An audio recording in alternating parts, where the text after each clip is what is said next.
the useful things about functions is that you can compose them, which simply means having one function take as an input the output of another function. So you can basically have a string of them where you say here's an input, and then that will give you a certain output when you feed it to the first function, and then that will give you a certain output when you feed it to the second function, etc. In order for that to make sense, of course, you have to have the codomains and the domains match. If you give an element as an input that is in the domain of function 1, and then that comes out with something that's in the codomain of function 1, then if the codomain of function 1 is the same as the domain of function 2, then you can actually cascade them like that and get an exact answer. So let's look at a quick example like that. Suppose I have a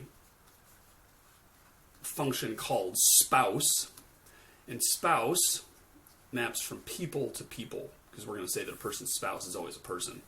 Then let's say I have a second function, we'll call that age, and we'll say that maps from people to the natural numbers. So essentially I can ask, what is someone's spouse? And the spouse function will tell me the spouse of a person. And then I could ask, what is the age of a person, by giving a person as an input and getting back a natural number. And then this allows me to ask questions like,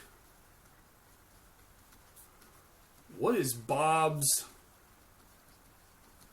wife's age, right? How old is Bob's wife? That may or may not be the most polite question, but it's something I can answer here by simply saying we're going to take age of spouse of Bob. And if you've done programming, this I'm sure seems very natural to you because it's simply a cascading function call, right? So what I'm doing is I'm giving Bob as the input to the first function, which is spouse.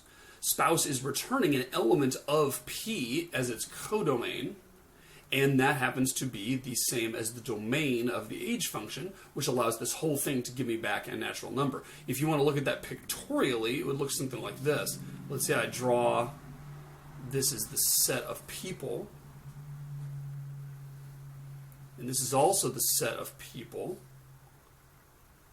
and then this is the set of natural numbers. So I've tried to draw the left two so they look similar. So over here in this P, we have got a number of dots, which represent people. And then over here, we've got dots that represent people. Slowly missed there. And maybe this is Bob over here. And Bob is married to Mary. And of course, over here, I've got the natural numbers, 23, 45, 67, 13, 29, etc. And maybe Mary maps to 29 because Mary is 29 years old. But we simply have this cascading effect where we're composing one function on top of another. That's the official name for it, is composition.